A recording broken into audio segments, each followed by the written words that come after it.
नमस्कार, जय हिंद दोस्तों। कैसे हैं आप लोग? आपके अपने परिवार रोजगार विथ ITI में आपका एक बार फिर से हम स्वागत करते हैं। तो हमारे चैनल पर जो CTI एंट्रेंस एग्ज़ाम 2023 के लिए जो सीरीज स्टार्ट हुई है, उस सीरीज का आज हमारा 22वां क्लास है। इससे पहले हमने 21 क्लास पढ़ चुका है। अगर आप हमारी चैनल पर पहली बार जुड़े हैं तो इसके पहले की क्लासेस भी आप लोग ज़रूर देखिए, क्योंकि ये क्लासेस आपके एग्ज़ाम की दृष्टि से काफ़ी इम्पॉर्टेंट होने वाली हैं। क्योंकि हमने इसमें जो भी क्वेश्चन लिए हैं वह प्रीवियस ईयर क्वेश्चन पर आधारित क्वेश्चन हैं और बार बार एग्जाम्स में रिपीटेड क्वेश्चन हैं। आइए बढ़ते हैं अपने क्लास की तरफ। प्रत्येक क्वेश्चन को ध्यान से देखिए, क्योंकि हम प्रत्येक क्वेश्चन से जितने संभवतः क्वेश्चन बनने वाले हैं आपको पूरी तरह कराने की कोशिश करेंगे। हमारा उद्देश्य है आपको मनपसंद कॉलेज मिले। जहां आप अपना एडमिशन लेना चाहते हैं, NSTI कॉलेज में लेना चाहते हैं, चाहे ITOT कॉलेज में, जहां भी लेना चाहते हैं, आपको आपका मनपसंद कॉलेज मिले। और मनपसंद कॉलेज जब मिलेगा जब आपका नंबर अच्छा होगा। तो इसमें क्वेश्चन बोल रहा है, ये स्पेशल फाइलें दी गई हैं आप लोगों के सामने। बोल रहा है नुकीले कोनों को फिनिश करने के लिए किस फाइल का उपयोग किया जाता है। तो नुकीले कोनों की बात किया है, इसके लिए हमारी जो फाइल आती है यह बैरेट फाइल आती है। कौन सी फाइल आती है? बैरेट फाइल। ध्यान दीजिए, जो हमारी पिलर फाइल होती है यह संकीर्ण कार्य के लिए होती है। किसके लिए? संकीर्ण कार्य के लिए हम लोग किस फाइल का यूज करते हैं? संकीर्ण कार्य के लिए पिलर फाइल का यूज, बैरेट फाइल का यूज नुकीले कोनों को फिनिश करने के लिए। यह होता है तालों की मरम्मत के लिए और चाबियों में जो खांचे बनाए जाते हैं उसके लिए हम लोग किस फाइल का यूज करते हैं? वार्डिक फाइल का यूज करते हैं। यानी तीनों फाइलें आप लोगों को समझ में आ गई होंगी। आगे बढ़ते हैं हम लोग।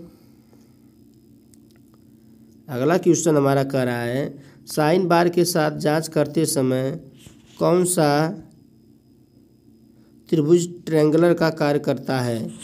तो ट्रायंगुलर का कार्य करने का अर्थ है, जब हम लोग साइन बार यूज करते हैं, साइन बार कुछ हमारा इस प्रकार होता है, इसमें 2 रोलर होते हैं, कुछ इस प्रकार हमारा साइन बार होता है। यहीं पे हम लोग स्लिप गेज लगाए रहते हैं। क्या लगाए रहते हैं? स्लिप गेज हमारे रिंगिंग विधि द्वारा जोड़े जाते हैं। क्वेश्चन अगर पूछ दिया आप लोगों को स्लिप गेज को जोड़ने की भी कौन सी विधि होती है, तो उससे क्या बोलते हैं हम लोग? रिंगिंग विधि। रिंगिंग विधि के द्वारा 2 स्लिप गेज को आपस में क्या करते हैं? जोड़ते हैं। इसको हम लोग सरफेस प्लेट पर टच कराए रहते हैं। किस पे? सरफेस प्लेट पर टच कराए रहते हैं। तो यह जो हमारी हाइट होती है यह हमारी लंब का कार्य करती है। क्या करती है? लंब का कार्य। स्लिप गेज की हाइट लंब का कार्य करेगी। ध्यान दीजिए, सभी क्वेश्चन बन रहे हैं यहाँ पे। स्लिप गेज की हाइट किसका कार्य करेगी? लंब का कार्य करेगी। और जो सरफेस प्लेट पे हमारा रखा गया है यह हमारा आधार का कार्य करेगा। सरफेस प्लेट आधार का। और जो हमारा साइन बार है यह हमारा कर्ण का कार्य कर रहा है।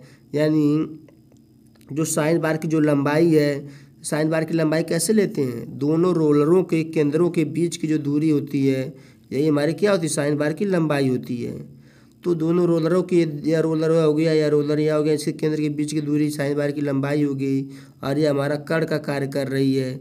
इस ये पूछ रहा है कि कर्ण का कर्ण बनाता है, यानी दोनों रोलरों के केंद्रों के बीच की दूरी, यानी स्लिप जो साइन बार है इसकी लंबाई, यानी ऑप्शन नंबर C हमारा सही हो जाएगा। और साइन बार का कभी कभी पूछ देता है कि एक्यूरेसी कितना होती है। लिस्ट काउंट होता है एक मिनट। कितना होता है? 1 मिनट। ये भी ध्यान दीजिए। आगे बढ़ते हैं हम लोग। बोल रहा है किस सामग्री का उपयोग छोटे व्यास के लैप बनाने के लिए करते हैं? तो लैप बनाने के लिए छोटे व्यास के लैप यानी तांबा और पीतल। ऑप्शन नंबर D हमारा क्या हो जाएगा? सही हो जाएगा। तांबा और पीतल का यूज हम लोग छोटे व्यास के लैप बनाने के लिए करते हैं। लैपिंग जो ऑपरेशन होता है वह हमारा फाइलिंग ग्राइंडिंग के बाद किया जाता है। इसके द्वारा बहुत सूक्ष्म मात्रा में धातु हमारी हटती है। ठीक है, आगे आते हैं हम लोग। बोल रहा है हार्डनिंग करने का उद्देश्य क्या होता है? जब हम किसी धातु को हार्ड कर देते हैं तो उसकी काटने की क्षमता बढ़ जाती है। यानी ऑप्शन नंबर C हमारा क्या हो जाएगा? सही हो जाएगा। अगला सिरा देखिए, अगला क्वेश्चन, कौन सा नट बोल्ट के सिरे को चूड़ियों को नुकसान होने से बचाता है? तो चूड़ियों को नुकसान होने से बचाने का अर्थ है, हमारी अगर ये बोल्ट है, बोल्ट पे हमारा अगर नट लगा हुआ है, नट क्या हुआ है? लगा हुआ है, इस प्रकार हमारा नट लगा हुआ है बोल्ट पे। तो इसकी जो चूड़ियाँ होती हैं, किसकी, बोल्ट की चूड़ियाँ, नट की चूड़ियाँ आपस में ख़राब हो जाती हैं, बारिश के कारण जंग लग जाते हैं, तो इसको बचाने के लिए हम लोग कैप नट आता है। इसके ऊपर एक कैप नुमा होता है, ऊपर से बंद होता है यह नट, इसी को हम लोग बोलते हैं कैप नट। यानी बोल्ट के सिरे को क्या करेगा, ये बचाएगा। अगला आता है हमारा, ऊष्मा उपचार की कौन सी विधि द्वारा किसी जाम में मशीनीकरण और डक्टिलिटी का सुधार किया जाता है।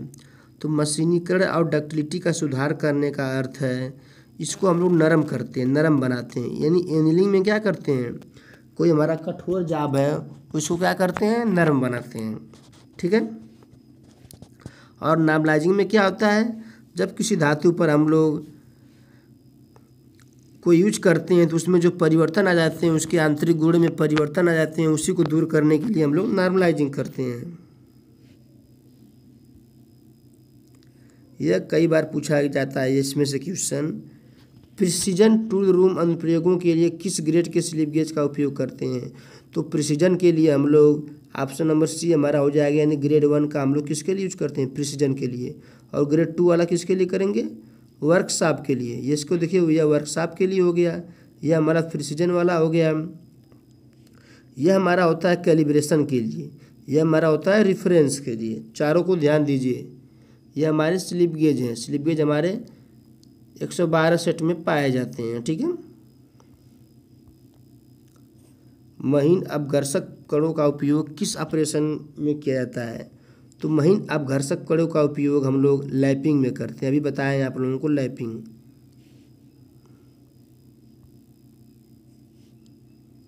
नरम, यहाँ पे देखिए क्वेश्चन बोल रहा है,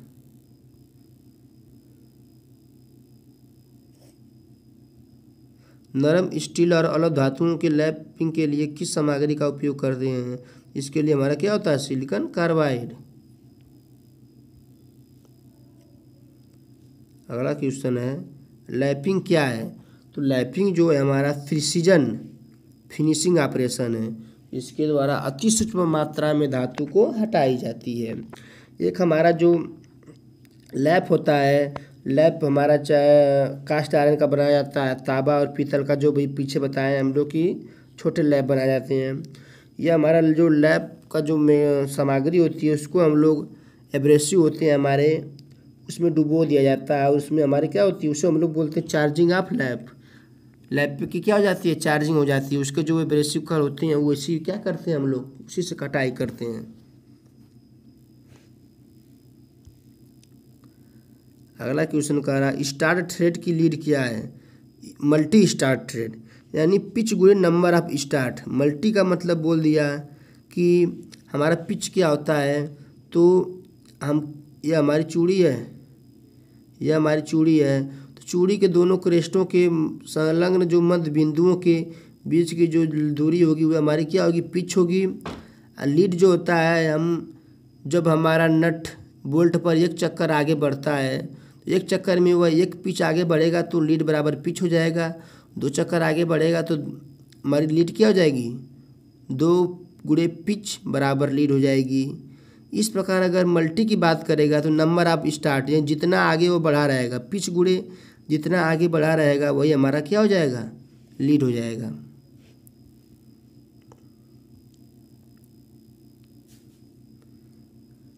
एल्बो और बेंड्स, ये हमारा पाइप फिटिंग से संबंधित क्वेश्चन आया। एल्बो में हमारा 90 डिग्री होता है, बेंड में 45 डिग्री।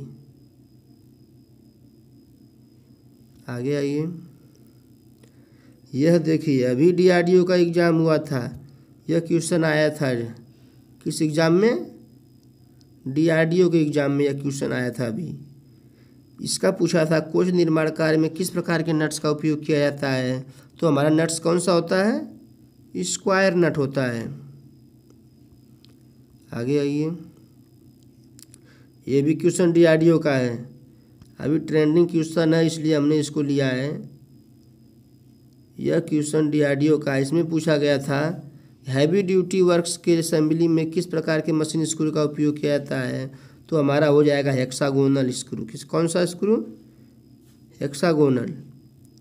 आगे बढ़िए, कौन सी सामग्री महंगी है और ख़राब हो जाए तो इसका विस्तार किया जा सकता है? तो हमारी लेड जो होती है यह महंगी होती है और ख़राब होने पर हम लोग इसका विस्तार कर सकते हैं। आगे आते हैं, अगला क्वेश्चन क्या कह रहा है? विशेष मिश्र धातु इस्पात के लिए कौन सी क्वेचिंग मीडिया का उपयोग किया जाता है? इसके लिए हमारी क्या होती है? ब्राइन सोल्यूशन नहीं होगा, ठंडी हवा। इसके लिए क्या हो जाएगी हमारा? ठंडी हवा, यानी ऑप्शन नंबर डी हमारा सही हो जाएगा। जो ब्राइन सोल्यूशन जो होता है हमारा सोल्यूशन, इसके द्वारा जल्दी से अगर हमें क्या करना हो, जाप को ठंडा करना हो, तो इसका यूज हम लोग करते हैं। अगला बोल रहा है किस बियरिंग की ऊष्मीय चालकता थर्मल कंडक्टिविटी कम होती है? तो लेमिनेटेड फेनोलिक्स जो होता है इसकी ऊष्मीय चालकता थर्मल कंडक्टिविटी कम होती है।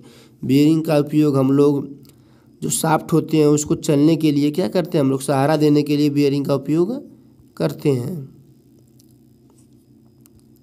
अगला क्वेश्चन कह रहा है किस धातु में रासायनिक प्रतिक्रिया के लिए उच्च प्रतिरोध हाई रेजिस्टेंट होता है? तो हमारा जो निकिल होता है इसमें हमारा उच्च प्रतिरोध और हाई रेजिस्टेंस होता है। एल्युमिनियम का एक्स क्या होता है? बॉक्साइट होता है, ध्यान दीजिए, बॉक्साइट हो जाएगा। लेड का एक्स गैलेना। दोनों क्वेश्चन इंपॉर्टेंट है, पूछ सकता है आपके एग्जाम में। किस प्रकार के बियरिंग धातु में स्वयं से स्नेहक होता है? तो सिंटर्ड एलॉय, इसमें क्या होता है? स्वयं से स्नेहक होता है। अगला क्वेश्चन कह रहा है किस बियरिंग का उपयोग बहुत भारी रेडियल भार के लिए किया जाता है? तो बहुत भारी रेडियल भार के लिए हम लोग डबल रो रोलर बियरिंग का उपयोग करते हैं। सिंगल रो की अपेक्षा अगर डबल रोलर लगा देंगे तो अधिक भार न सहन करेगा। अगला क्वेश्चन कह रहा है सीमित जगहों में किस बियरिंग का उपयोग करते हैं? तो सीमित जगहों में हम लोग नीडल बियरिंग का उपयोग करते हैं। हवाई जहाज़ों में भी हम लोग इसी बियरिंग का उपयोग करते हैं। कौन से बियरिंग में लोडिंग बियरिंग अक्ष के समकोण पर होता है? तो जर्नल बियरिंग में लोडिंग बियरिंग अक्ष के समकोण पर होता है। और अगर ये थ्रस्ट बियरिंग की बात करेगा तो बियरिंग का जो लोडिंग बियरिंग अक्ष कैसे होगा? समांतर होगा। अगला क्वेश्चन कह रहा है हमारा बियरिंग असेंबली में रोलिंग तत्वों का एक साथ गुच्छन होना कैसे रोका जाता है? तो जो बियरिंग असेंबली में जो रोलिंग तत्व होते हैं, जैसे हमारा जो बाल बियरिंग है, इसमें हमारे अगर जो बाल लगे होते हैं यह कैसे एक दूसरे में क्या होते हैं? गुच्छन नहीं हो पाते, मिल नहीं पाते हैं। यह कैसे रोका जाता है? तो हमारा एक बाल केज आता है, केज के द्वारा। केज कुछ इस प्रकार बना होता है, आपको हम फिगर से स्पष्ट बता दें। इस प्रकार कुछ हमारा केज होता है, इस प्रकार, यानी इसी में हमारे बाल क्या होते हैं? फिट हो जाते हैं। इसी केज में हमारे बाल फिट हो जाते हैं, तो वह बाल आपस में एक दूसरे में क्या होते हैं? मिल नहीं पाते हैं। इस प्रकार हमने